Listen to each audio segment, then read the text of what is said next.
जगद्गुरु श्रील प्रभुपाद की जय। ओम नमो भगवते वासुदेवाय। ओम नमो भगवते वासुदेवाय। ओम नमो भगवते वासुदेवाय। ओम नमो भगवते वासुदेवाय। ओम नमो भगवते वासुदेवाय। ओम नमो भगवते वासुदेवाय। नारायणं नमस्कृत्य नारायणं नमस्कृत्य नरं चैव नरोत्तमं नरं चैव नरोत्तमं देवीं सरस्वतीं व्यासं देवीं सरस्वतीं व्यासं ततो जयमुदीरयेत्। ततो जयमुदीरयेत्। नष्टप्रायेषु अभद्रेषु नष्टप्रायेषु अभद्रेषु नित्यं भागवत सेवया नित्यं भागवत सेवया भगवते उत्तमा श्लोके भगवते उत्तमा श्लोके भक्तिर्भवति नैष्ठिकी। भक्तिर्भवति नैष्ठिकी। कृष्णाय वासुदेवाय कृष्णाय वासुदेवाय देवकी नंदनाय च देवकी नंदनाय च नंदगोपकुमाराय नंदगोपकुमाराय गोविन्दाय नमो नमः। गोविन्दाय नमो नमः। हरे कृष्ण। हरे कृष्ण। कहाँ है सब विवेकानंदपुरम के भक्तगण? आएंगे पंडित जी, क्या बोले सब आएंगे?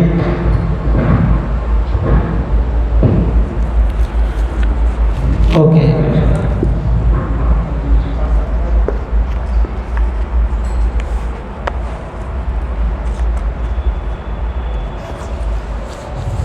आप लोग आगे आ जाइए, सुनाई दे रहा है आप लोगों को?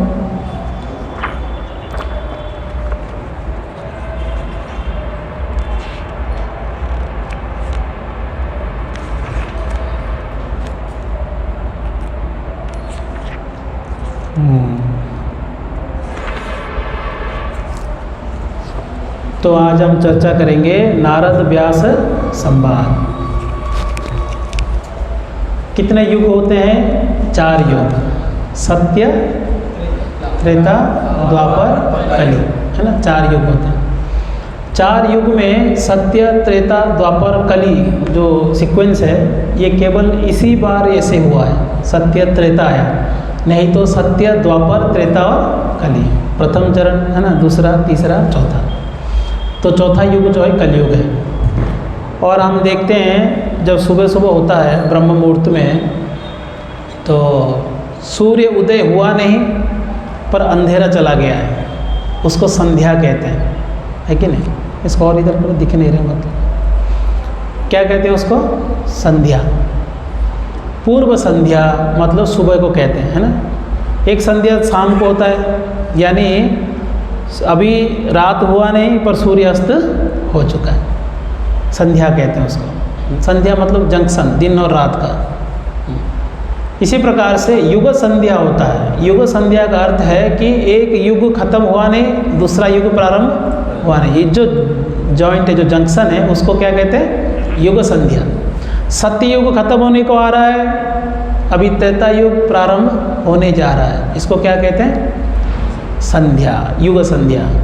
इसी प्रकार से द्वापर युग के अंत में, कलयुग की जस्ट प्रारंभ के पहले जो युग संध्या चल रहा था, जहाँ पर कलयुग के लक्षण प्रकट हो रहे हैं धीरे धीरे।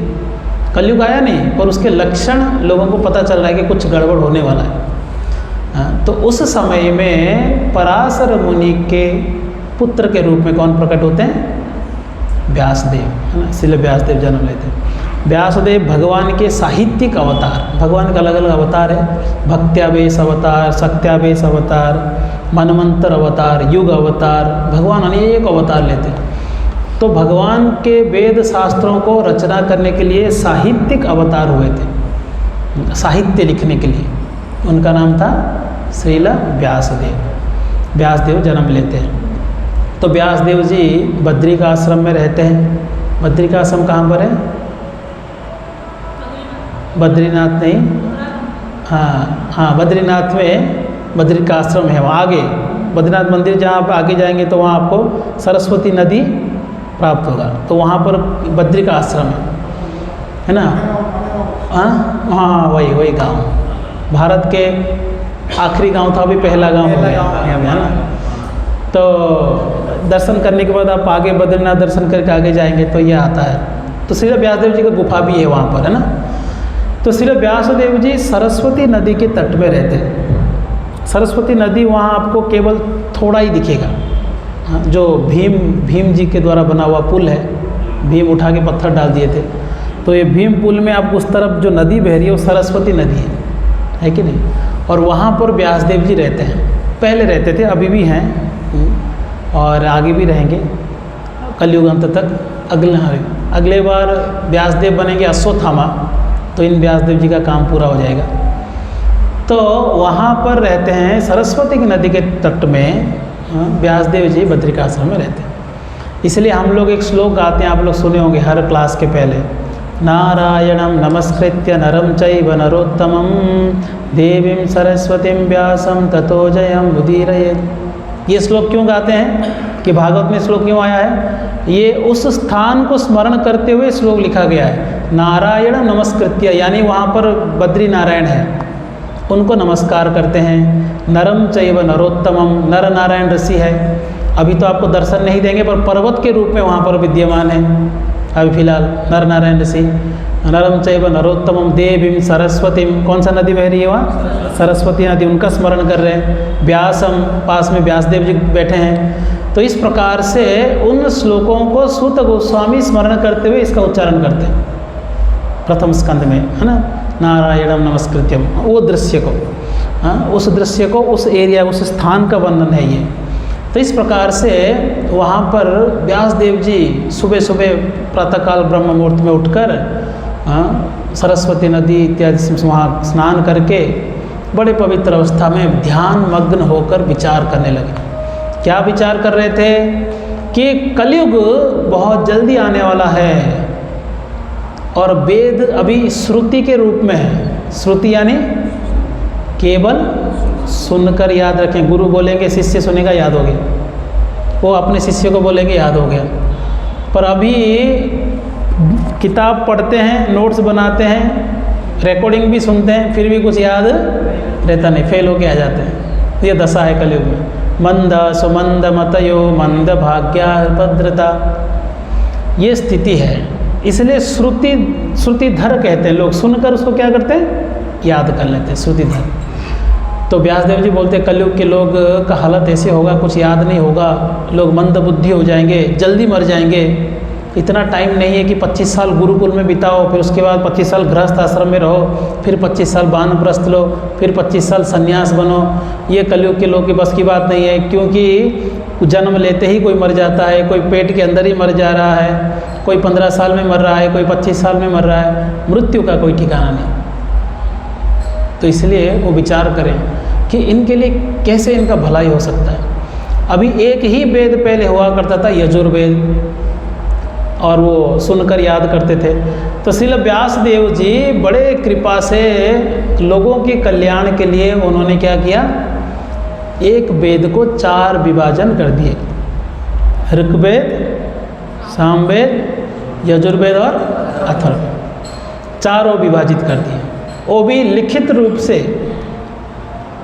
और वो चारों को विभाजित करके वो 4 ऋषियों को पकड़ा दिए कि आप इनको क्या करो? प्रचार करो। क्योंकि एक अगर सबको दे दिया जाए तो समझ में आएगा नहीं, याद होगा, पता नहीं। इसलिए 4 अलग अलग ऋषियों को 4 वेद दे देते। अभी वेद पढ़ने की योग्यता केवल ब्राह्मणों को है। वेद मंत्र कोई और उच्चारण नहीं करना चाहिए। ये लोग जानते नहीं है, गायत्री मंत्र जप करते हैं, है कि नहीं? जहाँ देखो वहाँ गायत्री पाठ हो रहा है, ये बहुत बड़ा अपराध है। योग्यता के बिना गायत्री मंत्र का उच्चारण नहीं करना चाहिए। अब हरे कृष्ण महामंत्र उच्चारण कर सकते हैं पर गायत्री मंत्र नहीं। पर इसलिए वेद मंत्र उच्चारण सबको दिया नहीं गया है, तो बाकी लोगों का कल्याण कैसे होगा? तो इसलिए उन्होंने पुराण इत्यादि, महाभारत, इतिहास पुराणों का रचना की। रामायण, महाभारत, 12 पुराण और भी 18 पुराण, 6 सत्वगुण के, 6 रजगुण के, 6 तमोगुण के, ऐसे अलग अलग पुराणों को उन्होंने क्या किया, रचना की। हाँ, जो माताएं हैं और जो लोग हैं जो वेद नहीं पढ़ सकते, उन लोगों के लिए ये सरल उपाय करके पुराणों को दे दी। वेद भी बहुत विस्तार से, इतना विस्तार है कि जब मथुरा में कौन सा यूनिवर्सिटी था, नालंदा, तक्षशिला, उसमें जब मुसलमान लोग आग लगाए उसको, उस ग्रंथों को लेकर जला कर जब वो लोग अपने मांस पका के खाते थे, उनको 1 साल लग गया उसको जलाने के लिए, इतने ग्रंथ थे। अभी इतने बच भी जाते तो हम पढ़ भी नहीं पाते, इतने वेद, बहुत बड़ा है वेद एक्चुअली।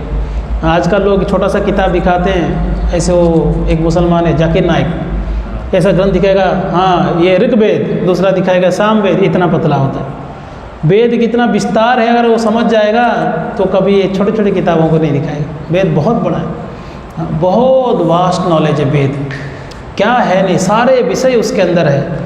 तो सारे वेदों को उन्होंने वर्णन करने के बाद सोचे कि मैं लोगों का कल्याण कर लिया, ऐसे सोच के विचार करने लगे तो उनके हृदय में संतुष्टि नहीं मिल रहा।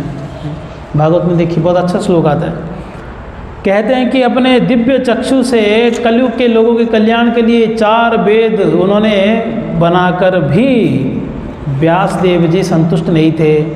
और 5वां इतिहास पुराण, जिनको पंचम वेद कहा जाता है, ये भागवत भी पंचम वेद में आता है, भागवत पुराण है, ये पुराण है इसलिए सब पढ़ सकते हैं।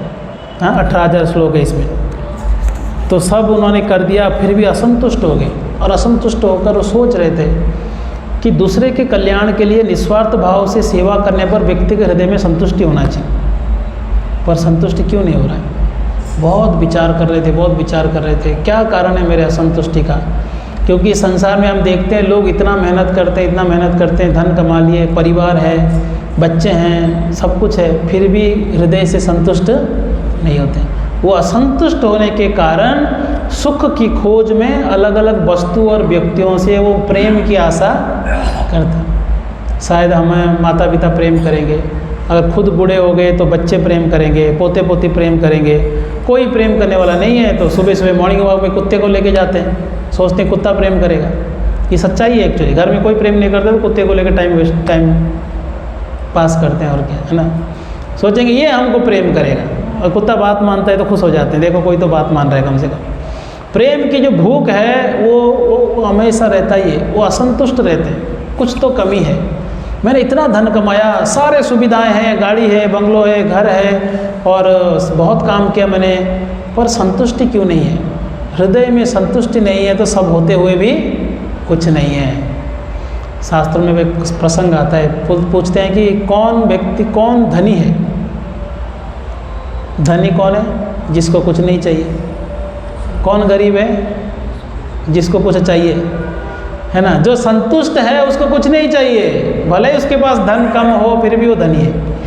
जिसके पास बहुत धन हो पर और चाहिए करके दिन रात अगर उसके मन में यही चलता है कि मुझे और धन प्राप्त करना है, यानी उसको अभी भी उसके पास है नहीं सफिशिएंट, इसलिए वो गरीब है कि नहीं। धनी कौन है? संतुष्ट।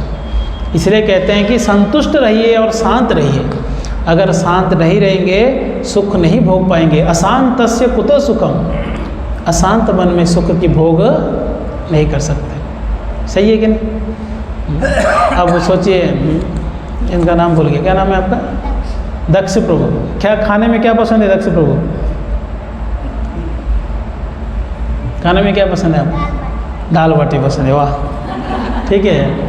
अब उनको दाल बाटी बना के उनके मम्मी पापा देते हैं और बहुत खुशी से बेटा खाऊंगा दाल बाटी। उस टाइम पे उनको खबर आया कि एग्ज़ाम में फेल हो गया, उदाहरण दे रहा हूँ, ठीक है। तो अब उसको बोले दाल बाटी खाओ, मज़ा आएगा दाल बाटी? कोई मज़ा नहीं आएगा। या तो खा रहा है और मम्मी पापा ताने मारना चालू कर दिए, दोनों ताने मार रहे बैठ के, तुम गधा है, कोई काम का नहीं है ना, पढ़ता नहीं है ठीक से। अब वो खाते वक्त ही ये सब बोलना चालू किए। क्या वो खा सकता है खुशी से? नहीं। यानी वही जीवा है, वही सुख की सामग्री है, पर उसको सोई सुख नहीं देगा। क्या कारण रहा? उसके मन अशांत है। अशांत से कुतो सुखम, अशांत मन से सुख नहीं भोग सकते आप। नहीं तो बड़े बड़े गाड़ियों में बैठ के एसी में भी पसीना आ सकता है कि नहीं? हाँ। तो इसलिए भक्तों, मन को शांत रखना ज़्यादा जरूरी है। धन अर्जन करना गलत बात नहीं है, भौतिक दुनिया में परिवार के साथ जीना ये गलत नहीं है, पर केवल भौतिक जीवन के ही पीछे पड़ जाना और भगवान और भक्ति को भूल जाना ये गलत बात है। इसमें व्यक्ति हमेशा असंतुष्ट रहेगा। तो यहाँ तात्पर्य में प्रभुपाद जी कहते हैं कि भौतिक दुनिया में कितना भी प्रगति कर लो, अगर हृदय में भगवान अगर स्मरण में नहीं है तो संतुष्ट नहीं हो पाएंगे। इसलिए आज के डेट में लोग जो है शादी करते हैं फिर अलग हो जाते हैं। आजकल तो नॉर्मल हो गया है ना, कोई आश्चर्य की बात नहीं, शादी की अलग हो गई। और थोड़ा सा टेंशन आया तो जहर खा लिए, कोई फांसी लगा दिया, कोई ट्रेन के नीचे चले गए, है कि नहीं? माधोपुर में एक व्यक्ति को मैं जानता था, बहुत शांत स्वभाव के थे, मेरे से अच्छा मेरा संबंध था। कुछ चिंता आया तो आत्महत्या कर लिए ट्रेन के नीचे जाकर। मुझे बड़ा आश्चर्य लगा कि व्यक्ति को तनाव इतना परेशान करता है कि उसको जीने की इच्छा ही खत्म हो जाती है। तो क्या फ़ायदा? उसके पास कम से कम मैंने सुना कि 200-250 करोड़ की संपत्ति था, सब छोड़ कर के आगे चले गए। क्या मतलब रहा बताइए? तो इसलिए संपत्ति बहुत ज़रूरी नहीं है, मन की संतुष्टि बहुत ज़रूरी है। नहीं तो सब कुछ होने पर आप अकेले रहेंगे। आप बोलेंगे हमारा संपत्ति, हमारे संतान है, 5-5 संतान है हमारे, और एक भी बात नहीं मानता होगा ना, तो आप घर में रह के भी नरक में है। सही है कि नहीं? हाँ, तो ये हालत है, पूरे संसार का ये हालत है। तो इसमें कहते हैं, इस प्रसंग में श्रील प्रभुपाद जी लिखते हैं कि हृदय की संतुष्टि बहुत आवश्यक है, और संतुष्टि केवल भगवान से संबंध रखने से ही प्राप्त हो सकता है। अगर भगवान से संबंध नहीं है, संसार से संबंधित है, तो फिर आपको कोई संतुष्टि नहीं मिलेगी। तो इस प्रकार से श्री व्यासदेव जी विचार करने लगे, क्या है मुझे दुख दे रहा है, मैंने सब कुछ कर दिया लोगों के कल्याण के लिए। जैसे कि यहाँ हमारे कई लोग हैं, स्टेशन में पानी देते हैं ना पीने के लिए, गर्मी में, सर्दी में कंबल बांटते हैं, फोटो आता है हम लोग को। कोई किधर मर गया तो उसको घर वालों के पास पहुँचाते हैं, अगर लापता क्या बोलते हैं, अनआइडेंटिफाइड डेड बॉडी कोई है तो, लावारिस अगर कोई है तो, ये सारे काम करते हैं। एक व्यक्ति यहाँ, आप लोग सब जानते हैं उनको, वो बहुत दान धर्म देते हैं इधर उधर, और खूब गरीबों को खिलाते हैं, बहुत दान देते हैं। तो मैं उनसे एक बार बातचीत कर रहा था, प्रसिद्ध व्यक्ति यहाँ के। तो बातचीत करते करते उन्होंने एक दुख व्यक्त किया, बोले प्रभु जी खूब दान देता हूँ, खूब गरीबों को खिलाता हूँ, कंबल बांटता हूँ, हमेशा देने में मैं तत्पर रहता हूँ, पर कभी भी संतुष्टि नहीं मिला, क्यों? तो मैंने कहा कि आप क्या कर रहे हो, पेड़ के जड़ में पानी ना डाल के आप पेड़ों के पत्तों में पानी डाल रहे हो, पेड़ तो सूखेगा ही। आप खाने के लिए अगर भूख लगा तो पेट में आहार डालना चाहिए। शरीर को अगर स्वस्थ करना है, आप हाथ में कुछ डाल रहे हो, कुछ कान में डाल रहे हो, यहाँ दाल डालोगे, आँख में चटनी डालोगे, हाथ में रोटी दोगे, स्वस्थ लगेगा? कोई शक्ति मिलेगा शरीर को? नहीं, क्योंकि जड़ क्या है हम भूल जाते हैं। अगर जड़ में डालोगे, पेट में डालोगे, पूरा शरीर हृष्ट-पुष्ट हो जाएगा। वैसे ही अगर भगवान को प्रसन्न कर दिए, यस्मिन तुष्टे जगत तुष्टम, भगवान खुश है तो सब खुश हो जाएगा अपने आप। जैसे कि दुर्वासा मुनि एक बार 10,000 शिष्यों को लेके आ गए, किसके पास? पांडवों के पास, जो वनवास कर रहे थे, और जानबूझ के दुर्योधन भेजा था कि वहाँ जाओ। तो दुर्वासा मुनि आ गए और कहते हैं युधिष्ठिर महाराज जी को कि हमको भोजन करना है, मेरे 10,000 शिष्य हैं। अभी बोले ठीक है, स्नान करके आइए, फिर भोजन का तैयारी करते हैं। वो स्नान करने चले गए, और यहाँ चिंता में क्या करें, क्योंकि एक बार अक्षय पात्र को अगर धो लिए तो उसके बाद अगर द्रौपदी मैया अगर खा ली और धो दी तो फिर कुछ नहीं हो सकता। तो विचार कर रहे थे, कृष्ण का स्मरण किए तो कृष्ण प्रकट हो गए वहाँ, और द्रौपदी को बोलते हैं कि बहुत भूख लग रहा है, कुछ है तो लाओ खाने के लिए। बोले हम भी तो वही टेंशन में कि कुछ है नहीं। अब वहाँ 10,000 शिष्य आके दुर्वासा मुनि के साथ स्नान करने के, भगवान बोले अरे कुछ तो होगा, दे दो, मुझे ज़्यादा नहीं चाहिए। तो बर्तन में देखे थोड़ा सा एक अनाज का एक कण लगा हुआ था, तो भगवान उसको लिया और स्वीकार कर लिया। भगवान खुश हो गए।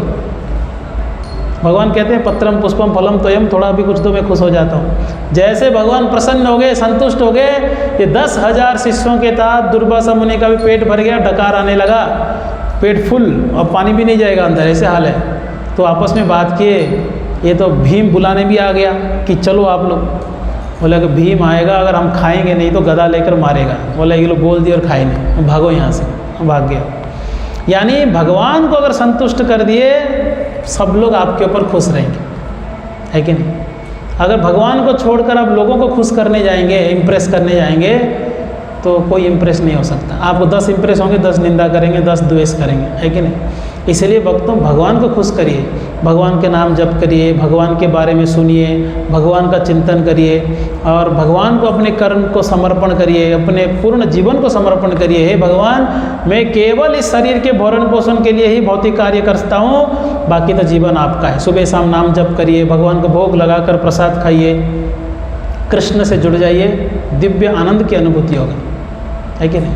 हमारे इस्कॉन से जो भी भक्त जुड़ जाते हैं बड़े आनंद में रहते हैं। वो अपने आप को परिवार से ज़्यादा जो भौतिक विचारधारा नहीं रहता है, केवल एक ही चीज़ में रहते हैं, कब कीर्तन करें, कब कथा सुने, कब प्रसाद बनाए, कब भगवान को भोग लगाए, इसी में व्यस्त रहते हैं हमेशा। दिव्य आनंद की अनुभूति होता है। इसलिए विश्व भर में देखिए करोड़ों लोग इस्कॉन में आते हैं। ऐसा नहीं कि गरीब लोग आते हैं यहाँ खाने के लिए। आप माधोपुर में देखो, कार की लाइन लगी रहती है ना, पूरा सामने अपना प्रभु जी की दुकान के सामने लाइन लगा रहती है। कोई घर में कोई खाने की कमी नहीं है लोगों का, फिर भी आते हैं और खिचड़ी खा के जाते हैं, क्योंकि उस खिचड़ी में जो आनंद है प्रसाद में, वो घर में कितना भी व्यंजन बनाओ कोई आनंद नहीं आएगा। इसलिए भगवान के भक्ति से जुड़ जाना चाहिए। नारद मुनि भी यहाँ पर वही उपदेश देंगे कि भगवान की भक्ति करो। अगर भगवान से दूर हो जाओगे, कभी भी हृदय में कभी संतुष्टि नहीं मिलेगा, हमेशा समाज सेवा करने पर भी असंतुष्ट रहेंगे। व्यासदेव वही सोच रहे, मैं समाज सेवा कर लिया, लोगों के कल्याण के लिए 4 वेद लिख लिया, संतुष्ट क्यों? जैसे कि वो व्यक्ति मुझे पूछ रहे थे, दान धर्म तो कर रहा हूँ मैं, गरीब लोगों को कंबल बांट रहा हूँ, असंतुष्ट क्यों? क्योंकि आप उसके शरीर को पोषण किया पर उसकी आत्मा को आपने भूल गए। आप किसी भूखे को खिलाओगे, वो खा लेगा, कल फिर से भूख लगेगा। इस साल कंबल दोगे, अगले साल नया कंबल देना पड़ेगा, उसका हालत ख़राब हो जाएगा कंबल का। कहते हैं कि डूबते हुए आदमी का कपड़े निकाल कर सुखाना और उसको डूबने देना, ये जिस प्रकार से मूर्खता है, वैसे ही व्यक्ति को भगवत भक्ति में ना लगाकर उसके शरीर के इंद्र तृप्ति में मदद करना उतना ही मूर्खता है। आपको खिलाना है ना, भोग लगा के प्रसाद खिलाओ, है कि नहीं? तो इस प्रकार से उसको भगवान से जोड़ो। क्यों व्यक्ति दुखी है? क्योंकि उसने पाप किया था। पाप क्यों किया? क्योंकि उसको ज्ञान नहीं था। इसलिए अज्ञान दुख का कारण है। तो लोगों को आप ज्ञान बांटिए, भगवत गीता दीजिए, उसको प्रसाद दीजिए, उनको हरिनाम जप करने के लिए उनको प्रेरित करिए, उनके जीवन के सारे कष्ट चले जाएंगे, है कि नहीं? इसलिए भगवान से जुड़ना बहुत ज़रूरी है।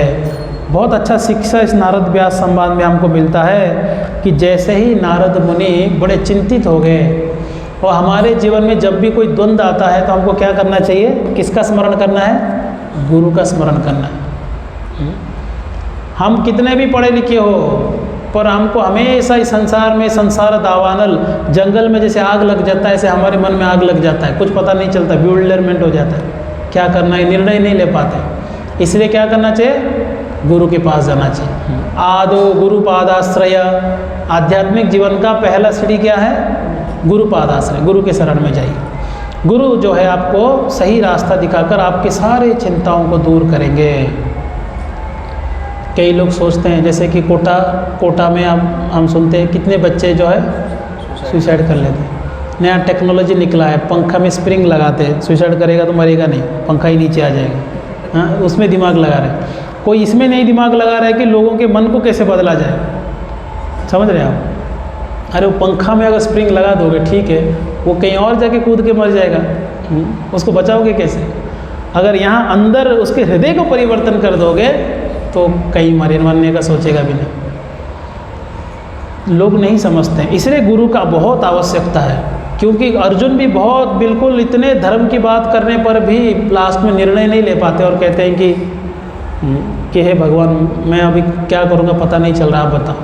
यश्रेयस्यान् निश्चितं ब्रूहि तन्मे शिष्यस्ते हम साधि माम त्वाम प्रपन्नम। मैं आपका शिष्य बनता हूँ, मुझे आप उपदेश दो। तो हम कितने भी बुद्धिमान हो, कितने भी धर्म की बातें करें, पर जीवन में दुख से दूर कभी नहीं हो सकते जब तक गुरु की शरण में नहीं जाते, क्योंकि हमको सच्चाई पता नहीं है। हम सोचते हम करता है, मैं कर रहा हूँ इसलिए हो रहा है। क्या ये सही बात है? हम मेहनत कर रहे हैं इसलिए सब कुछ हो रहा है? देवेंद्र को आपकी मेहनत से सब हो रहा है? बाहर से हमको लगता है अहंकार के वश में, मैं किया, मैंने धन कमाया, इसलिए मैं इसका भोगता हूँ, मेरे पैसा मैं भगवान को नहीं दूंगा। पर जिस दिन आप आए थे इस संसार में, कितने डिप लेके आए थे? बैंक बैलेंस कुछ लाए थे साथ में? 0। किसका ज़मीन यूज़ किया हमने? भगवान का। किसका ऑक्सीजन यूज़ कर रहे हैं? भगवान का। किसका पानी पी रहे हैं? भगवान का। किसका सनलाइट हम ले रहे हैं? भगवान का। एक उदाहरण दूंगा, आपको बहुत बढ़िया समझ में आ जाएगा। मैं विवेकानंदपुरम में ही उदाहरण दिया था किसी के घर पे, राजकुमार जी के घर पे दिया था शायद एक बार, 1-2 साल पहले। अगर सोचिए मेरा ज़मीन है 100 बीघा ज़मीन, मैं देवेंद्र को दे दिया, खेती करो, है ना, उनके लिए रहने के लिए घर दे दिया, बिजली पानी सब दे दिया, उनको 50,000 पगार भी दे दूंगा और उनको बोलूँगा खेती करो, अमरूद का, गेहूं का खेती करो। वो बहुत मेहनत किए और जो भी खेती के लिए जो सामान चाहिए सब मैं दे दिया। उन्होंने बहुत मेहनत करके बहुत सारे अमरूद और गेहूं हुए। अब बताइए उस गेहूं का और अमरूद का मालिक मैं हूँ या वो है? कौन है? कोई कह सकते हैं? मेहनत तो उन्होंने किया। हाँ, मैं सप्लायर हूँ, मैं ओनर हूँ, क्योंकि मैंने ज़मीन, पानी, रहना, खाना, उनका खर्चा भी दे दिया, पगार भी दे दिया। अब वो जो भी मेहनत करेंगे उसका कौन मालिक बनेगा? मैं बनूँगा।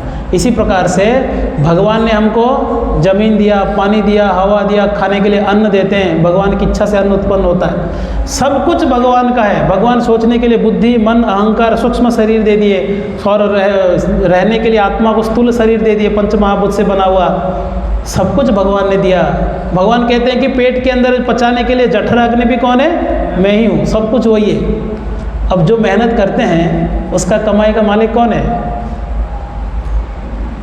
कौन हुए देवेंद्र को? आप हैं या भगवान है? फिर भी हम क्या करते हैं? मेरा।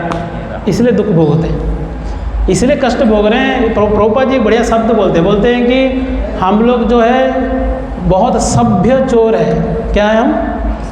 सोफिस्टिकेटेड थीव्स, मतलब बड़े ईमानदारी से सज्जन बनकर चोरी कर रहे हैं। किससे? भगवान से। जिनका संपत्ति है उनको देने में हमको दुख होता है, इसलिए हम दुखी है। प्रभुपाद जी बोलते हैं कि चोरों की सभ्यता में कोई खुश नहीं हो सकता। इंग्लिश में लिखते हैं the thieves society can not be happy. बोलते हैं कि ऐसे सोसाइटी में कौन सुखी हो सकता है। इसलिए हमको हमेशा समझना चाहिए कि मैं भगवान का हूँ, मुझे भगवान के लिए कार्य करना है, तब व्यक्ति खुश रहता है, संतुष्ट रहता है कि नहीं?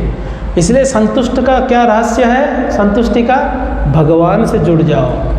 अगर आप भगवान से जुड़ गए, हृदय में भगवान का चिंतन कर रहे हैं, स्मरण कर रहे हैं, आप सुबह शाम घर में बैठकर भगवान के नाम जप कर रहे हैं, भक्त बन जाइए, तो फिर भगवान आपको संतुष्टि देंगे।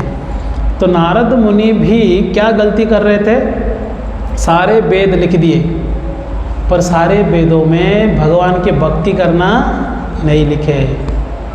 ये देवता का पूजा करो, ये मिल जाएगा। महादेव जी का पूजा करो, अच्छा पत्नी मिल जाएगा। माता जी को कोई बच्ची है तो वो बोलेगी मैं दुर्गा देवी का पूजा करूँगी तो मुझे अच्छा पति मिल जाएगा, एग्जाम में पास हो जाएगा, घर में क्लेश दूर हो जाएगा, घर शांत हो जाएगा। सारे इसी संसार के चीज़ों को आपको सुख कैसे प्राप्त करना है, वेद में सब वर्णन है। अच्छा स्वास्थ्य के लिए योगा करो, है कि नहीं, प्राणायाम करो, ये करो, वो करो, सब कुछ दिया है। आयुर्वेद दिया हुआ है, संगीत शास्त्र दिया हुआ है, अच्छा घर बनाने के लिए आर्किटेक्चरल कितना अच्छा नॉलेज है वेद में, सब कुछ दिया है वेद में। वास्तुशास्त्र के बारे में दिया है, हाँ, ग्रह नक्षत्रों के बारे में दिया है। तो वेद शास्त्र में सारे पूजा विधि केवल हमारे सुख के लिए दिया हुआ है, इसलिए हम असंतुष्ट रहते हैं। व्यास देव जी ने क्या गलती कर दी है? लोगों को भौतिक दुनिया की ओर ढकेल दिए। तो व्यास देव जी कह सकते हैं कि मैं बीच बीच में भगवान कृष्ण का स्तुति लिखा हूँ, विष्णु पुराण में भगवान विष्णु का स्तुति किया हूँ, विष्णु सहस्र नाम दिया हूँ। कहते हैं कि आप भौतिक इच्छा से प्रेरित होकर विष्णु सहस्र नाम भी बोलेंगे तो भी भगवत भक्ति प्राप्त नहीं होगा। और जैसे कि इस मंदिर में 3 मूर्ति रखा है ना, यहाँ पर 4 मूर्ति हैं, दुर्गा जी, हनुमान जी, महादेव जी और राधा कृष्ण। जो व्यक्ति को ज्ञान है नहीं, वो उसके लिए तीनों मूर्ति या चारों मूर्ति समान है। सही है कि नहीं? यहाँ भी ठोक देगा, वहाँ भी ठोक देगा, वहाँ भी ठोक देगा। उनको पता नहीं कौन बड़े कौन छोटे हैं। तो अगर बनाने वाला कहेगा मैं तो राधा कृष्ण को बिठाया हूँ, मैं लोगों को भक्ति में लगा रहा हूँ, क्या ये सही बात होगा? नहीं, क्योंकि आपने 2 जो और बिठाया है तो लोगों का ध्यान उनमें भी बंट रहा है, क्योंकि उनको ज्ञान नहीं है। इसी प्रकार से वेद में सबका स्तुति, शिव पुराण में शिव जी महान है, विष्णु पुराण में विष्णु महान है, देवी पुराण में देवी महान है। तो कोई भले ही व्यासदेव जी कहेंगे कि मैं विष्णु पुराण में भगवान विष्णु को भगवान के रूप में कहा हूँ, तो भी उसमें लोगों के ऊपर कोई प्रभाव पड़ने वाला नहीं है। कुल मिला के आपने लोगों को गलत जगह भेज दिया है, गलत चीज़ आपने दे दिया। इसके वजह से बहुत दुखी थे, वह असंतुष्ट थे। जब तक निस्वार्थ भाव से शुद्ध भक्ति करने की शिक्षा नहीं मिलता है, तब तक लोगों की कल्याण नहीं हो सकता। स्वार्थ प्रेरित भक्ति को भक्ति नहीं कहते, वो व्यापार है। कोई कहेगा कि मुझे भगवान के लिए नया कपड़ा देना है, भगवान मेरा इच्छा पूरा कर दो, किसी और के मोबाइल दो, मैं टाइम देखना है, फ़ोटो खींचना है ना उनके मोबाइल से। किसी को अगर सोचिए किसी को घर में शांति चाहिए, वो बोलेगा प्रभु जी मैं दरवाज़ा लगा दूंगा नया मंदिर के लिए, और मन में क्या इच्छा है कि मुझे मेरे घर का शांति हो जाए। कुछ लोग प्रतिष्ठा के लिए दान देते हैं, पंखा लगाएंगे। एक बार हमारे इस्कॉन मायापुर में किसी ने पंखा लगाया था, सब पूरे मंदिर में पंखा लगवा दिया। फिर कुछ दिन के बाद आके देखता है, बोला लोगों को कैसे पता चलेगा कि पंखा मैंने दिया? तो बोला प्रभु जी सारे पंखे में मेरे नाम लिख देना। बोला ठीक है। तो भक्त लोग सारे पंखे में नाम लिख दिए उसका। कुछ दिन के बाद वापस आया, देखा सारे पंखे घूम रहे, ये धूप के टाइम था, नाम दिख ही नहीं रहा। फिर बोला प्रभु जी पंखा कम चलाया करो, लोगों को दिखना चाहिए। तो प्रभु जी ने बोला ये खोलो और लेके जाओ अपना, तो चलाना नहीं तो इधर रख के क्या करेंगे। कुछ लोग जो है अपने प्रतिष्ठा के लिए दान देते हैं, तो कुछ लोग अपने स्वार्थ के लिए दान देते हैं। तो भगवान के काम होने पर भी स्वार्थ प्रेरित होने के वजह से उनका आत्मा का प्रगति नहीं होता। हम देखो जो भी इस्कॉन से जुड़े हैं वो ये बात समझ सकते हैं कि भक्ति में आने से पहले भी जन्माष्टमी करते हैं और मंदिर जाते हैं, देवी देवताओं का पूजा करते हैं, गीता भागवत पाठ करते हैं, कई लोग हैं, और उनके जीवन में आध्यात्मिक प्रगति कोई दिखता नहीं है। जैसे इस्कॉन में आते हैं और शुद्ध भक्ति का ज्ञान हम देते हैं, हम लोग ज़्यादा मिलावटी भक्ति पे जोर नहीं देते, बोलते ही नहीं वैसे करो। हम लोग जो सच है और जो आपके लिए हितकर है वही बोलते हैं, आपको अच्छा लगे या ना लगे। हम बोलते हैं लहसुन प्याज नहीं खाना है, चाय नहीं पीना है, कॉफ़ी नहीं पीना है, मांसाहार नहीं करना है। ये नहीं करना है तो नहीं करना है। आप बोलेंगे प्रभु जी आप चाय मना कर रहे हो, हम आपके इस्कॉन में नहीं आएंगे, हम बताओ क्या कर सकते हो। पर हमारे यहाँ मिलावटी भक्ति नहीं होती, शुद्ध भक्ति सिखाते हैं, प्योर डिवोशनल सर्विस, जिसमें कोई मिलावटी कोई स्वार्थ ना हो, भगवान के प्रसन्नता के लिए ही वो कार्य हो। बड़े बड़े मंदिर बनाते हैं किसके लिए? भगवान की प्रसन्नता के लिए और लोगों के कल्याण के लिए। एक बार श्रील प्रभुपाद जी को आकर कोई कहता है स्वामी जी आपके पास तो बहुत कम चेले हैं, और भी गुरु देखो बहुत सारे चेले बनाकर रखे हैं, आप अपने नियम को थोड़ा कम कर दो। तो प्रभुपाद जी बोलते हैं कि जब मच्छी मार्केट होता है और सब्जी मंडी होता है, उससे सबसे ज़्यादा भीड़ आपको मिलेगा। जहाँ डायमंड मिलते हैं वहाँ पर ज़्यादा भीड़ नहीं मिलेगा, पर वहाँ पर जो कस्टमर दिख गया ना, एक भी कस्टमर हो तो समझ जाओ उसका क्वालिटी क्या होगा। तो इसलिए कहते हैं कि बहुत सारे तारे हैं, क्या मतलब है, एक चांद सबको उजाला दे सकता है। इसलिए प्रभुपाद जी बोलते हैं we want one moon not so many nonsense stars. ऐसे प्रभुपाद जी वो एक न्यूज़ रिपोर्टर से बात करते हुए बोलते हैं। तो इसलिए भले कम लोग जुड़े, पर जो जुड़ते हैं वो क्वालिटी होना चाहिए, है कि नहीं। पाप मुक्त शुद्ध भक्ति, भौतिक इच्छाओं से प्रेरित नहीं होना, बिल्कुल भौतिक इच्छाओं से मुक्त। एक ही इच्छा है कि भगवान का प्राप्ति करना है, लोगों का कल्याण करना है। वही आपको हृदय में क्या दे सकता है? संतुष्टि दे सकता है। तो व्यासदेव जी बहुत परेशान है कि क्या हो गया, मन में संतुष्टि नहीं है। तो नारद मुनि आकर प्रकट हो जाते हैं। तो नारद मुनि आते ही व्यासदेव जी प्रणाम करते हैं, पूजा करते हैं, बिठाते हैं। नारद मुनि ब्रह्मा जी के पुत्र भी हैं और भगवान के भक्त्यावेश अवतार है। मतलब इस संसार में भक्ति के प्रचार के लिए भगवान किस रूप में आते हैं? नारद के रूप में आते हैं। जनरली लोगों को पता नहीं, इसलिए टीवी में नारद मुनि मतलब सब कॉमेडी बनाकर रखे हैं, है ना। सबसे ज़्यादा मजाक करने वाले नारद हैं, ऐसे वो बोलते हैं। पर वास्तव में सबसे गंभीर भक्त अगर इस ब्रह्मांड में है वो कौन है? नारद मुनि। सब लोग सम्मान करते हैं, महादेव जी हो, ब्रह्मा जी हो, दुर्गा देवी हो, कोई भी हो, सारे वैष्णव सबसे ज़्यादा आदर किसको करते हैं? नारद मुनि, the best devotee, top most devotee. तो नारद मुनि आकर व्यास देव जी के पास प्रकट हो जाते हैं। आप हृदय से अगर गुरु की स्मरण करेंगे तो गुरु आपके सामने प्रकट हो जाएंगे। व्यास देव जी स्वयं भगवान है, नारद मुनि भी स्वयं भगवान है, दोनों भक्तों के बेस में हैं, दोनों यहाँ संसार के कल्याण के लिए है। तो व्यास देव जी के पास आते हैं, व्यास देव जी पूजा करके बिठाते हैं और पूछते हैं नारद मुनि कि व्यास देव जी, आप शरीर के साथ, मन के साथ अपने आप को तुलना करके जो बैठे हो, क्या आप प्रसन्न हो? अगर नहीं हो तो आपकी अप्रसन्नता का कारण क्या है? हम लोग दुखी है क्योंकि शरीर के साथ तुलना करते हैं। मैं इस जाति का हूँ, मैं इस गोत्र का हूँ, मैं ये वंश का हूँ, मैं ये हूँ, मैं हूँ। सही है कि देवेंद्र मथुरिया भरमिली से ना, साहू परिवार से कहीं, हाँ, कोई पटेल है, कोई अग्रवाल है, कोई गुप्ता है, हम इस जाति के हैं। तो ये जो अहंकार है कि मैं इस कैटेगरी का हूँ, मैं इस जाति से, मैं इस वंश से हूँ, शरीर के साथ पहचान बनाने से कोई आनंद नहीं आए। अगर सोचिए आप लोग इस्कॉन मंदिर में कभी भी आप जाएंगे,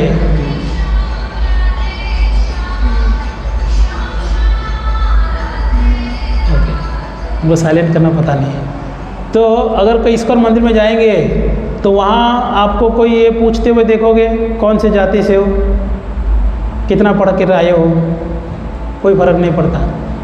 कोई उच्च कोटि के ब्राह्मण हो या वैष्णव हो, कोई निम्न जाति के व्यक्ति भी हो, उसके साथ बैठकर भोजन प्रसाद खाते हैं। देखें कि नहीं? इसमें हम लोग भेदभाव नहीं करते। क्यों? क्योंकि जाति, शरीर, वर्ण, रंग ये सब देखकर हम लोग भक्ति प्रचार नहीं करते हैं। सबके लिए भक्ति है, हाँ, भक्ति सबके लिए है। तो इसी प्रकार से शरीर से पहचान बनाकर क्या आप खुश हो? व्यासदेव जी को पूछते हैं। व्यासदेव जी कहते हैं कि हे प्रभु, मैं बहुत दुखी हूँ। क्यों दुखी हूँ मुझे ज़्यादा पता नहीं है, पर आपको पता होगा, क्योंकि गुरु परमात्मा के समान होते हैं।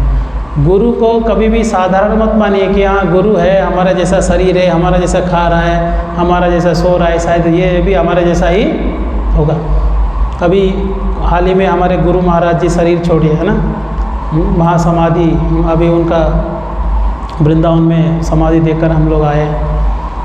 तो महाराज जी संसार छोड़ कर के 80 साल की उम्र में, कोई सोचता होगा साधारण व्यक्ति है, बूढ़े हो गए थे, है ना, बीमार पड़ गए थे इसलिए चले गए, पर वो इतने दिव्य थे, उनकी लीलाएं आप सुनेंगे। मैं 2 घंटा भी रविवार को प्रवचन दिया, आप आश्चर्य हो जाओगे कि साधारण व्यक्ति का लक्षण नहीं है, ये साधारण व्यक्ति का लक्षण नहीं।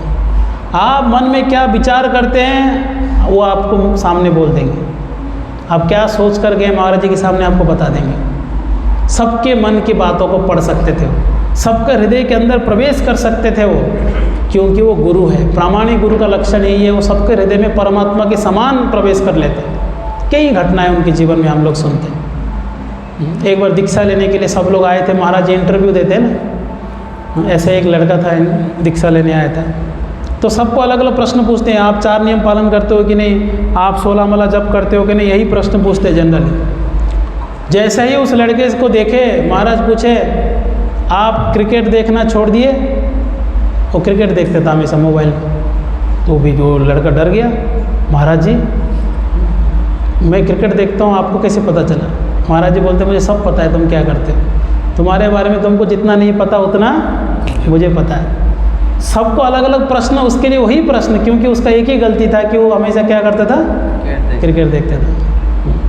सबके मन के। एक बार एक भक्त सुबह सुबह महाराज जी सेवा पूजा करके कमरे में बैठे हैं आसन में, और वो व्यक्ति दरवाज़ा खोला और प्रणाम कर लिया।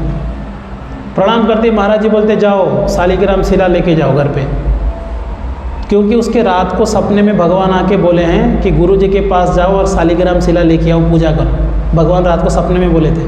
तो सुबह सुबह आया और सोचा महाराज जी को समझाऊं कि मुझे सपना ऐसे आया था। वो क्या समझाएगा, वो आके प्रणाम करते ही महाराज बोले क्या ले लो, शालिग्राम ले लो। तो बोला महाराज जी आपको कैसे पता? महाराज जी मुस्कुराते हैं, तो मुझे सब पता है किसको क्या चाहिए। तो ये गुरु होते हैं। तो यहाँ भी नारद मुनि को व्यासदेव जी क्या कहते हैं कि आप परमात्मा के समान सबके हृदय में प्रवेश कर सकते हैं, इसलिए हे गुरुदेव मेरे हृदय में क्या है आपको पता है, आप मेरे दुख का निवारण करो।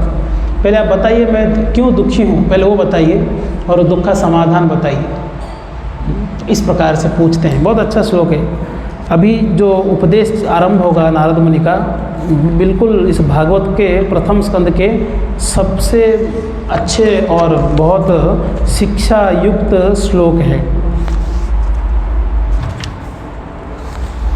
हाँ, कहते हैं कि हे गुरुदेव आप मेरे असंतुष्टि का कारण बताइए, मेरे असंतुष्टि का जड़ क्या है आप बताइए। आपके पास अनंत ज्ञान है और आप जो है ब्रह्मा जी के पुत्र हैं, इसलिए आपको सारे ज्ञान है, कृपा करके आप मेरी गलतियों को बताइए। ऐसा कोई रहस्य नहीं जो आपको ना पता हो, क्योंकि आप भगवान के परम भगवान के भक्त हैं, इसलिए आप हमको उपदेश दीजिए। कहते हैं कि जिस प्रकार से सूर्य हर जगह व्याप्त है, वायु हर जगह व्याप्त है, इसी प्रकार से परमात्मा भी हर जगह व्याप्त है और आप गुरु भी हर जगह व्याप्त है। आपको सब कुछ पता होता है, ऐसा कुछ नहीं है कि आपको नहीं पता हो। तो इस प्रकार से प्रार्थना करते हैं। तो नारद मुनि उनको उपदेश देते हैं। नारद उवाच भवतानुदित प्रायम यशो भगवतो मलम ये नैवासो न तुष्येत मन्ये तद दर्शनम खिलम। नारद मुनि कहते हैं, श्री नारद उवाच। अब उपदेश क्या दे रहे हैं बताइए। ये हम लोगों के लिए, खास करके जो भक्त हैं उनके लिए बहुत शिक्षणीय बात है। Shri Narad said, you have not actually broadcast the sublime and spotless glories of the personality of Godhead.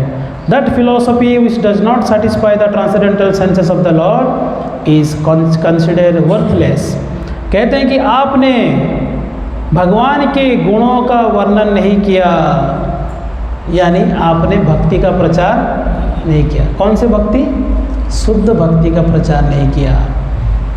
और क्या कहते हैं? कहते हैं कि जो फिलॉसफी यानी जो सिद्धांत भगवान के दिव्य इंद्रियों को संतुष्ट नहीं दे सकता, वो वर्थलेस, यानी वो उसका कोई मूल्य नहीं, बेकार है। यानी दूसरी ओर से समझिए, इस भारत में आप देखो सबसे ज़्यादा अभी कथा चलता है, हर गांव में हर जगह कथा चल रहा है। पर क्या उन कथाओं में लोग शुद्ध भक्ति के बारे में कहते हैं? आप आत्मा हो, शरीर नहीं हो, भक्ति करो, भगवत धाम जाओ, संसार के मोह माया से निकलो, ये ज़्यादा लोग समझाते नहीं। आपको वही समझाएंगे जिसमें भौतिक लाभ हो। आत्मा डूब जाए, नरक में जाए चलेगा, पर आपको अभी तुरंत सुख चाहिए तो ये काम कर लो। एक बार किसी के घर में गया था, टीवी चल रहा था, एक प्रसंग, उसमें एक बाबा कह रहे थे, बोल रहे थे कि आपका बेटा अगर एग्ज़ाम में पास नहीं हो रहा है तो बेल के पत्ते में चंदन लगाकर महादेव जी में शिवलिंग में लगाओ।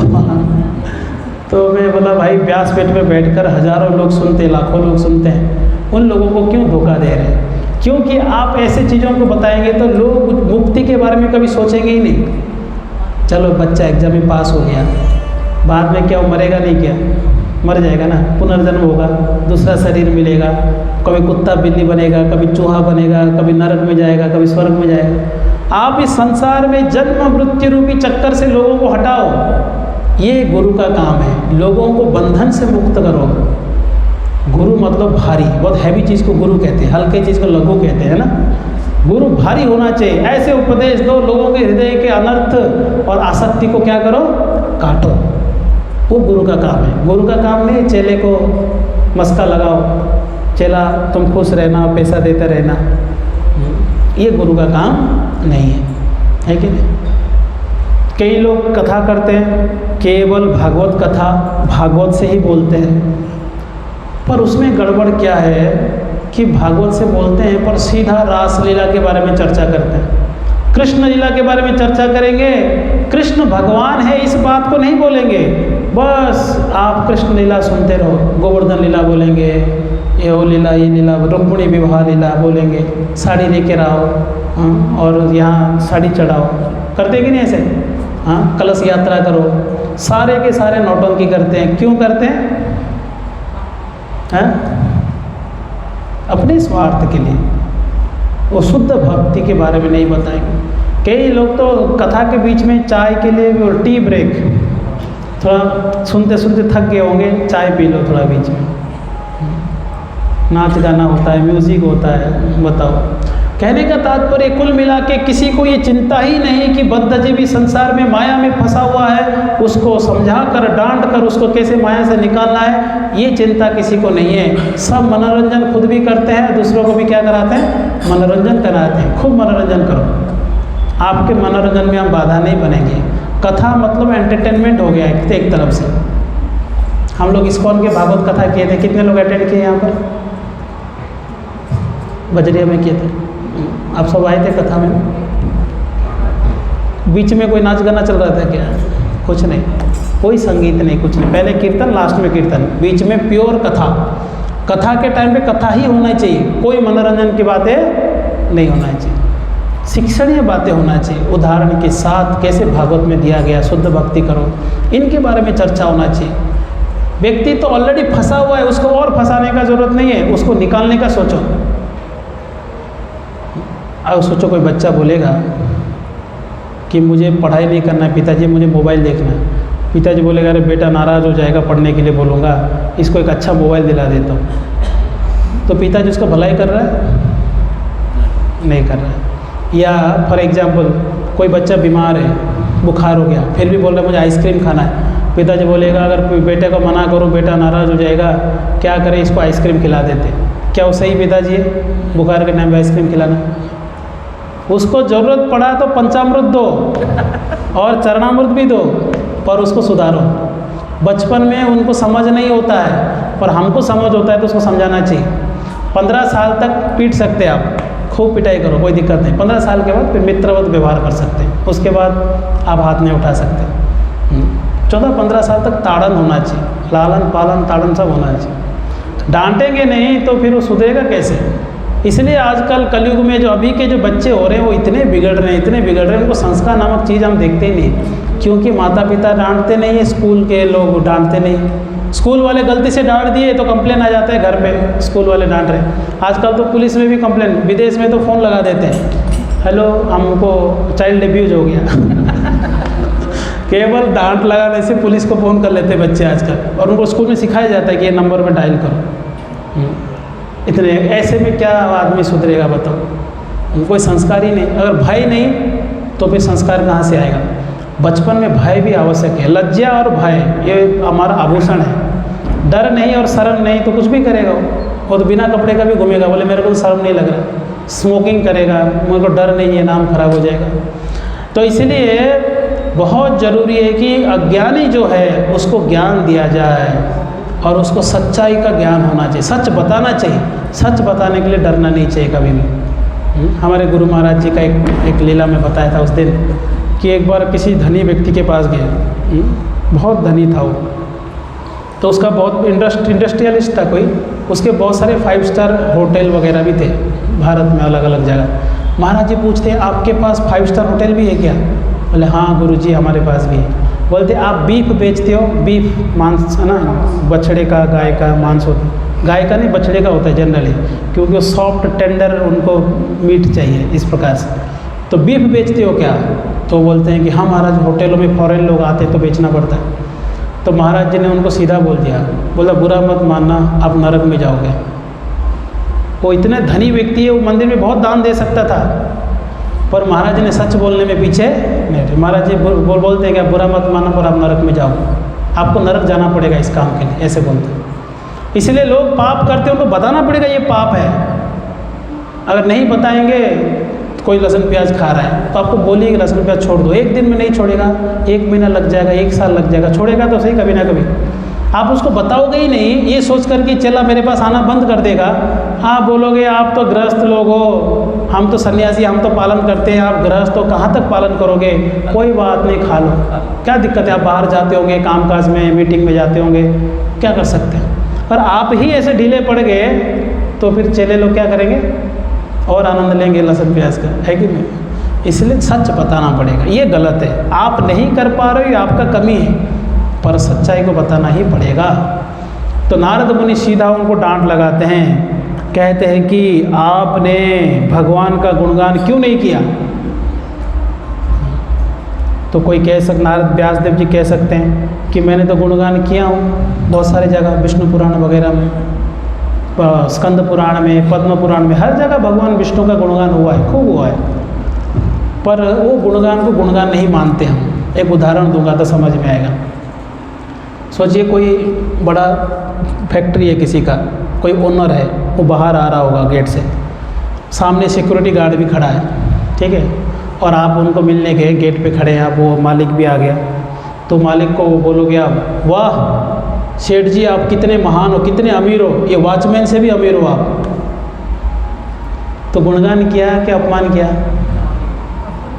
उसने उनसे महान ही बोला, उससे समान या उससे कम नहीं बोला, पर महान भी किया। तो कंपेयर किससे कर लिया? वॉचमैन से कर लिया। कोई धनी व्यक्ति से करते तो भी चलता। तो ये पुराणों में ये हुआ है हालत, वेदों में अलग अलग जगह, है ना। इस महादेव जी के साथ तुलना किया गया, कभी देवी के साथ तुलना किया गया, कभी ब्रह्मा जी से तुलना किया गया, तो ये भगवान का अपमान है। भगवान कितने महान हैं, ये महादेव जी पंचमुख में गुणगान करते हैं। कितने मुख में? 5 मुखों से गुणगान करते हैं। बोलते हैं कि ये कम पड़ता है मुझे 5 मुख। ब्रह्मा जी 4 मुखों से गुणगान करते हैं, अनंत शेष अनंत मुखों से गुणगान करते हैं। फिर भी सब लोग बोलते हैं कि हम भगवान के गुणों को पूरा वर्णन नहीं कर सकते। ये सारे देवता जो है, भगवान विष्णु के नाभि से कमल पुष्प निकला हुआ है। वो जो दंड है, उस कमल पुष्प की जो नाड़ी या दंड कहते हैं, उसके अंदर 14 भुवन है। उस 14 भुवन के अंदर दुर्गा देवी, महादेव जी, ब्रह्मा जी, सब लोग उसके अंदर आते हैं। इंद्र, चंद्र, वरुण, यमराज, सब कहाँ से निकले हैं? सब भगवान के नाभि से। और भगवान अगर कमल पुष्प को उठा के मसल सकते हैं, सब स्वाहा हो जाएंगे। तो भगवान के साथ किसी को तुलना नहीं कर सकते आप। कोई बोलेगा हम तो गणेश जी को बहुत प्रेम करते हैं, हम तो बोलते हैं अच्छा तपस्या करो आप भी गणेश बन जाओगे अगले बार, क्योंकि हर बार इंद्र बदलते हैं तो गणेश जी भी बदलते हैं। इस बार के गणेश जी का सूंड है, हर बार गणेश जी का सूंड नहीं होता है। इंद्र भी बदलते हैं, गणेश बदलते हैं, चंद्र बदलते, सारे देवता बदलते रहते हैं, ब्रह्मा भी बदलते हैं। आप भी कभी ना कभी ब्रह्मा होंगे एक बार, पर भगवान कभी बदलते नहीं हैं। तो इसलिए देवी देवताओं को भगवान के साथ तुलना मत करिए।